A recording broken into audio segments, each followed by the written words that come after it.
representatividade. A criança negra, ela não tinha representatividade, não havia um herói negro, desses heróis, né, das TVs, dos desenhos animados, não havia modelos negras, não havia nem maquiagem para a pele negra. Lá no Brasil, a gente usa muito a questão meia cor da pele. Da pele de quem? Né? Se eu for comprar uma meia cor, fosse há um tempo atrás comprar uma meia cor da pele, eu ia comprar uma meia da cor da pele branca. Então a gente não tinha produtos que fossem específicos para a comunidade negra. Aí percebeu-se que com essa grande maioria, a gente viu aqui que mais de 50% da população é negra, essa população é consumidora. Então, o fato de terem criado também produtos de consumo, isso não foi um avanço do ponto de vista da conscientização, mas do ponto de vista mercadológico, digamos assim. Mas o racismo ele não tem diminuído, e agora é tão difícil falar nisso em pouco tempo, porque é uma coisa tão apaixonante. Agora, quando a direita saiu do armário, porque, né, falavam muito dos gays que têm que sair do armário, mas quem saiu do armário foi a direita, que estavam camuflados há muito tempo, não se reconheciam fascistas. Agora, eles expõem claramente que são fascistas. Então, o racismo aumentou, a perseguição, o genocídio da juventude negra. A juventude negra no Brasil é morta a todo momento. No Rio de Janeiro, o atual prefeito, ele deu ordem para invadir as favelas, invadir as comunidades e matar. Então, qualquer jovem, qualquer adolescente negro carrega em cima de si um alvo imaginário. Conforme ele vai andando na rua, aquele alvo está em cima da cabeça dele. Então, o racismo tem muito ainda. Nós temos muito que lutar para combater o racismo no Brasil, né? E acho que no mundo inteiro. Mas o Brasil, como o colega disse, era um país onde parecia que a gente estava vivendo, né, as mil maravilhas. É samba, é alegria, é carnaval, só coisas boas. Durante muito tempo, essa questão do genocídio negro ficou invisibilizada. Hoje, com a internet, né, a gente consegue dar mais visibilidade a isso. Vamos lá, tentando ser rápida e breve. Tenta me acompanhar, bebê. Vamos lá. Sobre a questão de ser feliz, tá? A gente vendeu, por muitos anos, essa coisa do Brasil, carnaval, pessoas felizes, inclusive para justificar a violência contra nós mesmos. Violência de exploração sexual de crianças, de adolescentes, né, e de mulheres como um todo. Volta hoje as propagandas de cerveja, de turismo, com mulheres seminuas. O próprio presidente falou que venham para cá, mas não para transar com homens com homens, né? Tipo, venham para o Brasil, com mulheres vocês podem transar à vontade. Então, por muito tempo a gente vendeu essa imagem porque era um negócio. Agora, realmente, o brasileiro e a brasileira é um povo, né, que nós somos expansivas. Né? Eu tenho palavras para falar, só que eu não consigo, não vai ter tradução. Mas é expansivo, né? Nós somos essa coisa de falar, de rir e tal. E eu acredito, a parada, por exemplo, a parada do orgulho LGBT no Brasil, ela é quase um carnaval. Mas é a nossa maneira de ocupar a rua. O que talvez as pessoas não entendam, eu não falo de vocês, mas as pessoas do próprio Brasil não entendam, é que como é que uma população que é tão perseguida é tão alegre e festiva? E por que usamos a palavra orgulho? Porque quando dizem que somos pecado e vergonha, que temos que ter vergonha de sermos quem somos, nós queremos dizer que temos orgulho. Então, muitas vezes, a nossa alegria também é uma forma de resistência. Não quer dizer que esta alegria e esta forma de ser não haja sofrimento por conta disso. É a nossa cultura de fazer, inclusive de fazer resistência. Então, por isso, há um movimento no Brasil chamado de movimento lacração. Eu não sei como traduzir isso. Movimento lacração. É uma carnavalização, não sei como usar uma outra palavra, mas é um movimento que pessoas LGBTQI estão fazendo de expor cada vez mais a sua maneira de ser. Expansiva, festiva, maquiagens, expondo isso para dizer, nós não vamos entrar num padrão que vocês querem que a gente entre. Nós vamos continuar sendo quem somos. E isso muitas vezes se percebe como uma maneira ofensiva ou vulgar. Mas não é. É porque o que a sociedade considera vulgar é aquilo que não entra num padrão hétero, cisgênero normativo. Né? Muitas festividades de jovens LGBTs negros e negras estão sendo feitas como ocupação de resistência. Festas na rua, de pessoas negras que a gente chama de bate-cu. Bate-cu. Balançar a raba, balançar o bumbum. Como uma forma de resistência. Estou terminando. A questão do foco LGBT. Por que tem um foco? Quando eles dizem que eles têm que defender a família, eles querem defender esta estrutura de poder patriarcal, baseada no homem e na mulher, e no homem e na mulher branco, nessa supremacia branca que tanto se fala nessa região. E quem coloca em xeque, por conta desta alegria e desta forma expansiva, somos nós. Nós estamos ameaçando o poder. Então, o capital não pode permitir isso. Por isso, esse alvo mais visível. Porque, como a companheira disse, quem está morrendo são as pessoas negras no Brasil. Quem está encarcerada é a população negra no Brasil. Mas nós, por conta de nos visibilizarmos tanto, nós estamos mais visíveis também no processo de reação. Então, eles falam das LGBTs, mas as LGBTs que estão morrendo são as negras. Então, nós estamos falando da mesma coisa. E, para finalizar, eu não sei se eu consegui responder tudo da questão do alvo, mas é isso. Eles tiveram que nos colocar no alvo central para dizer que nós estamos ameaçando a família, que nós estamos ameaçando o amor, que nós estamos ameaçando a vida. Mas, por detrás disso, eles estão colocando o quê? O fim da aposentadoria, o fim do Sistema Único de Saúde. É uma narrativa para que as pessoas digam assim, não, eles estão fazendo isso, mas é em defesa de algo maior. Né? Que é essa coisa da religião, da sociedade, da família, dos valores morais. Então, como nós somos imoralidade, é mais fácil falar contra nós. Bom, e como nós estamos conseguindo fazer resistência nesse espaço? Esse espaço que eu mostrei é um espaço financiado pelo governo do Estado da Bahia, que é um governo, um Estado brasileiro, que é a região em que este senhor perdeu. Né? Então, é um processo de resistência também do governo. Por mais que nós tenhamos críticas a esse governo, mesmo do Estado, que é um governo de esquerda. Mas ele financia. A grande dificuldade desse lugar era o que nós estávamos falando ali, Rúbia, que é como nós vamos manter espaços como esses sem o Estado.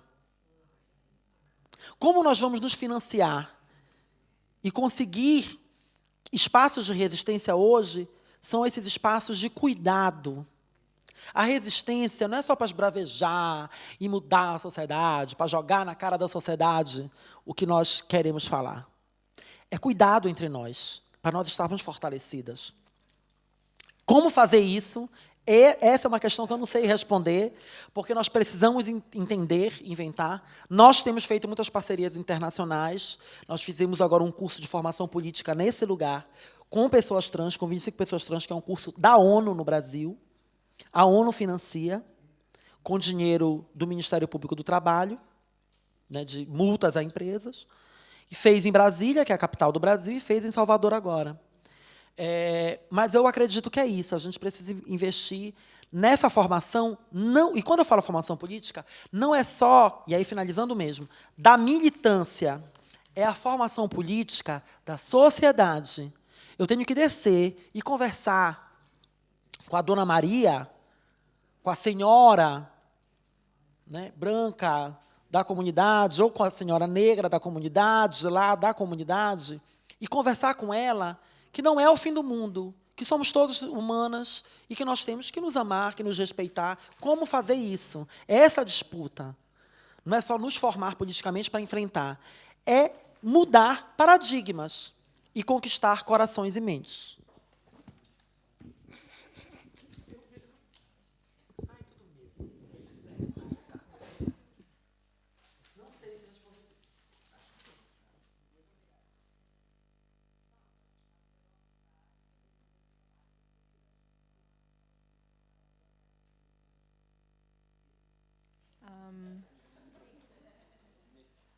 Nicht an? Oh, geht, glaube ich. Geht's? Ja. Ich glaube schon, ich rede nur sehr leise. Wir haben eigentlich begonnen, darüber zu reden, dass viele sehr dein Text berührt hat, Rubia, und diese Gleichzeitigkeit von Hoffnung und Utopie und leicht irgendwie, und aber die harte Realität oder die Tatsachen. Und dann haben wir eigentlich sehr viel über das System gesprochen. Jetzt als Unterrichtende in Basisbildungskursen in Österreich sind wir stark beeinflusst von einem System, und wir haben darüber gesprochen, wie kann man ein System verändern oder destabilisieren. Und dann ist die Frage aufgekommen, es gibt ein Zitat von Freire, glaube ich, man muss im System sein, um etwas zu verändern. Und unsere Frage ist, gilt das Zitat so für uns auch oder in der jetzigen Situation auch? Und was du auch angesprochen hast, wie kann ein außerhalb des Systems entstehen, ein Raum ohne den Staat, ohne Finanzierung? Gibt es das außerhalb, und wie sinnvoll ist das von außen einzuwirken? Ich hoffe, ich gebe das jetzt irgendwie als Ganzes wieder. Und wie können wir uns eine Vorstellung und eine Praxis von kritischer, emanzipatorischer Bildung erhalten in einem System, das das versucht zu zerstören? Und die Frage war auch, wo ist die Solidarisierung, wo ist die Verweigerung gegen das Umsetzen jetzt von dieser ganz konkreten Bildungspraxis, die jetzt im Ministerium uns aufgezwungen wird als Unterrichtende. Wollt ihr noch was sagen? Ich glaube, soweit.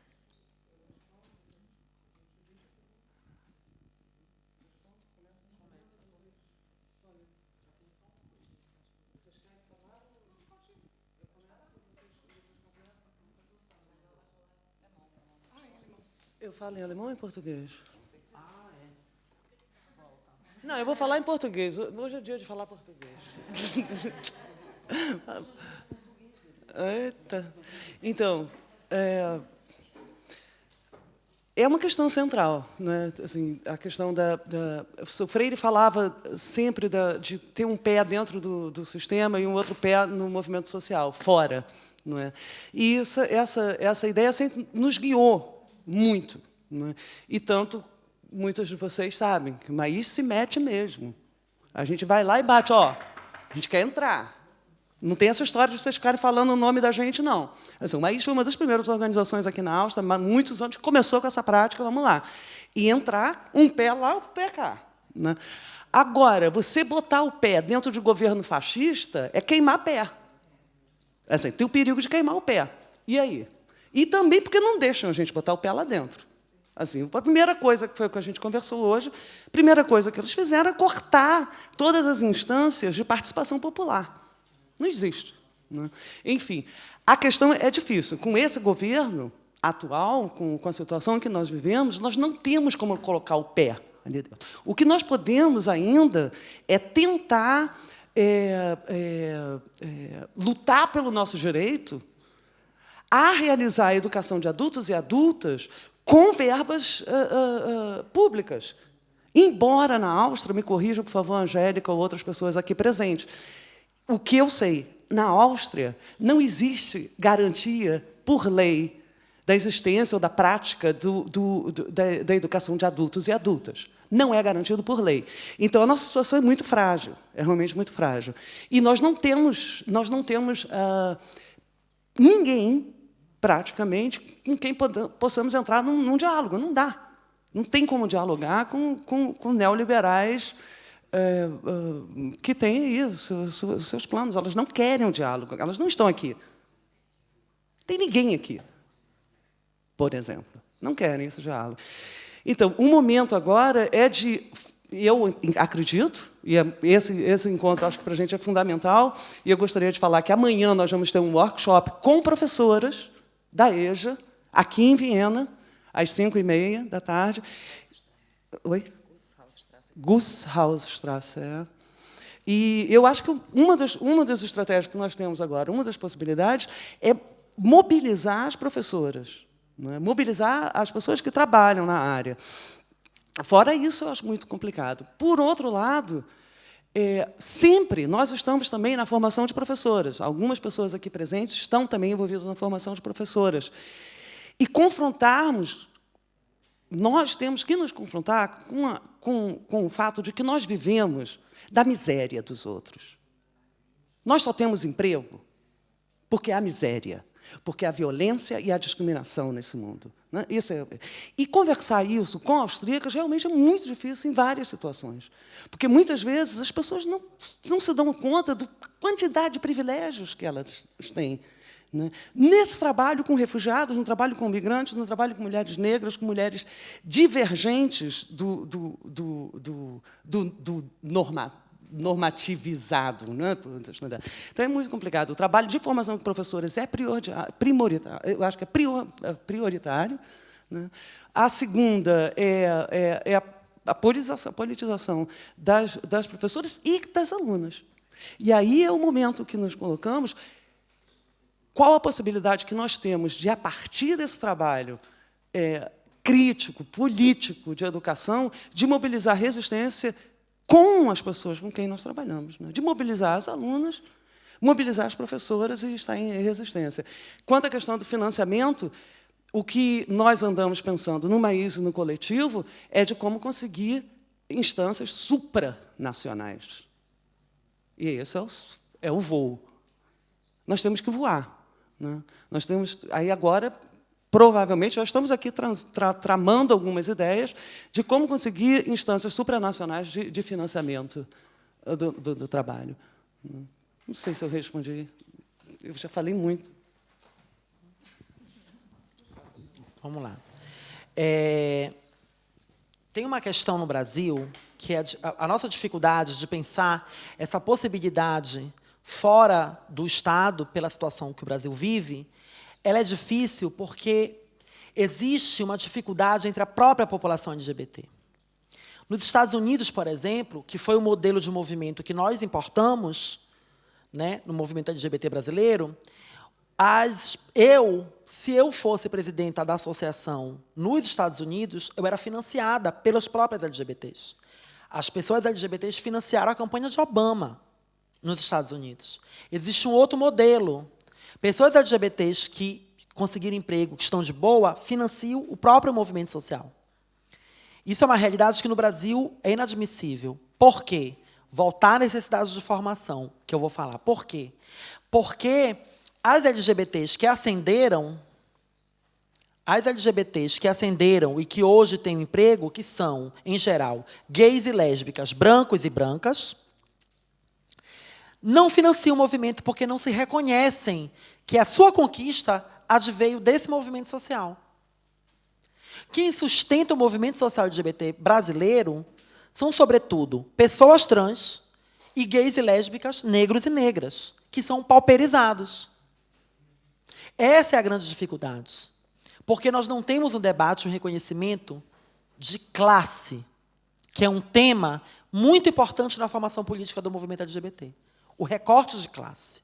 Se a gente não entender classe e não entender que, para destruir essa sociedade e reinventar outra, nós precisamos combater estruturas que nos igualam, nós não vamos conseguir. Então, há um problema dentro da própria população LGBT brasileira. A outra questão sobre a solidariedade e sobre essa questão do fascismo, o fascismo nasce de onde? Do medo. O medo é o combustível principal do fascismo. Percebam, todas as vezes que essa sociedade foi tomada por movimentos ou por governos fascistas ou com tendências fascistas, antes disso, vem um processo de medo, de fazer as pessoas temerem, que é o que fazem conosco. Temos que temer as pessoas trans porque elas vêm aí para acabar com a família. E aí põe o alvo na gente. Então, essa narrativa do medo alimenta o fascismo. E a gente só vai conseguir solidariedade entre nós se nós começarmos a ocupar um lugar que a gente, pelo menos no Brasil, sente muita ausência do movimento organizado de esquerda, que é a rua. A rua é o nosso lugar de resistência, é o nosso locus de conquista, e nós temos que retomar com força um movimento de rua e de massa que dê conta de entender essas especificidades e de não fazer e de trazer consigo todas nós numa convergência de resistência.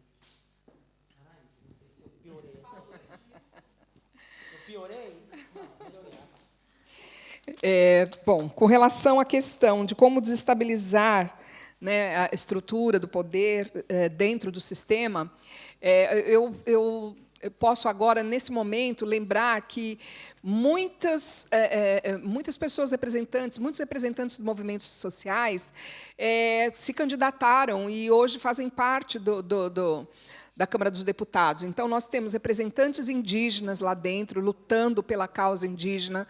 Nós temos aquela Érica Malunguinho, que é uma trans, que foi eleita também, negra. Então, uma das formas de ocuparmos o poder é fazendo mesmo a ocupação real, física, né? Se candidatando, se elegendo. Tivemos a Marielle, que, infelizmente, foi silenciada, mas era uma vereadora, e ela certamente seria eleita senadora se não tivesse sido, né, assassinada da forma como foi. Então, para desestabilizar o sistema dentro do sistema, é botar o pé no sistema e fazer a resistência lá dentro. Então, para mim, esse é o caminho. E, claro, as ruas, a sociedade civil nas ruas e pessoas que se candidatam e que possam, lá dentro, fazer a diferença. E eu queria, né, finalizar com a questão da utopia e da esperança, que foi colocada aqui. Paulo Freire dizia que esperança não é esperar, esperança é esperançar.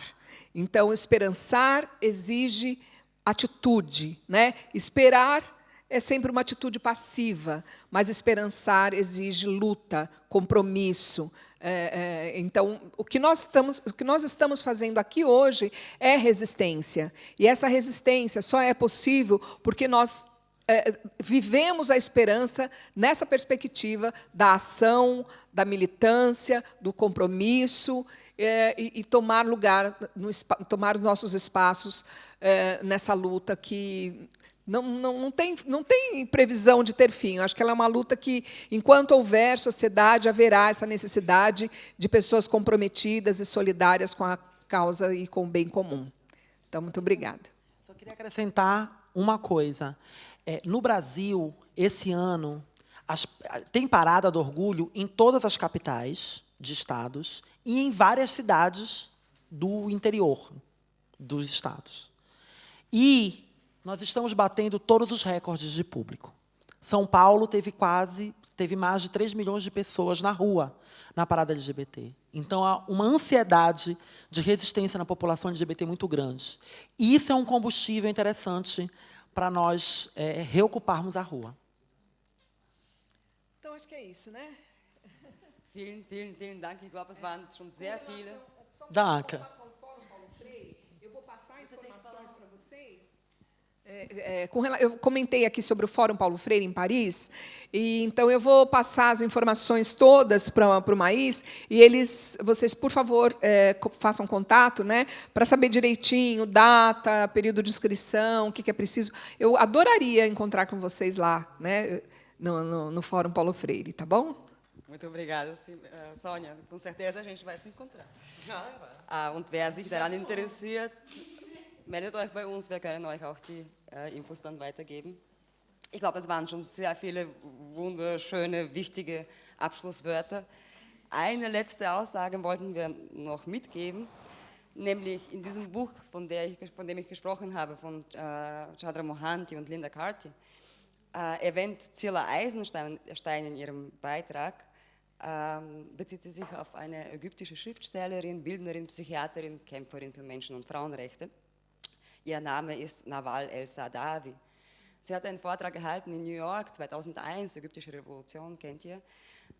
Und die Studierenden haben sie gefragt, aber wie können wir unterstützen? Wie können wir eure Revolution unterstützen? Und sie hat gesagt, macht eure eigene Revolution und ändert eure Regierungen für uns. Vielleicht noch zum Mitgeben, zum Mitdenken. Vielen, vielen, vielen, vielen Dank für die wunderbaren Vorträge. Es ist klar, wir könnten endlos hier weiter diskutieren, aber wir werden weiter denken, weiter handeln und vielleicht uns auch wieder treffen. Vielen Dank an die Vortragenden, danke an die Tischmoderatorinnen für die Blitzbearbeitung, alle diese Fragen. Ich bin sicher, dass wir endlose weitere Fragen haben. Und das war auch unser Ziel des Symposiums, dass wir mit weiteren Fragen weitergehen. Und das, glaube ich, ist uns gelungen. Vielen Dank an Wienwoche für die Ermöglichung dieses Symposiums. Danke an das Depot-Team, die uns unglaublich unterstützt haben für die Verpflegung, für den Aufbau, für die Technik etc. Vielen Dank an die Dolmetscherinnen, die so lange durchgehalten haben, viel mehr gearbeitet haben als ausgemacht. Und danke auch an das Organisationsteam. Wie gesagt, es waren sehr viele Leute, die sehr, sehr, sehr, sehr viel gearbeitet haben, über irgendwelche Bezahlung hinaus. Die meisten haben ja sowieso keine Bezahlung bekommen. Danke an Caro auch für den Kuchen, für den Hummus und für das Essen und für alles, was du gemacht hast, für dieses Symposium. An Adriana, Lucenie, die leider gerade weggehen musste, an Rocio, an Rina, an Rubia, danke an Letizia und danke an alle, die Maís und das Kollektiv unterstützen, die darin engagiert sind, die sich mit den Kämpfen identifizieren und sie auch weitertragen. Vielen, vielen, vielen Dank. Und danke. Und danke Gergana, ne? Die ganze Zeit ebenso mitgearbeitet hat und die jetzt hier noch die unmögliche Aufgabe der Moderation übernommen hat.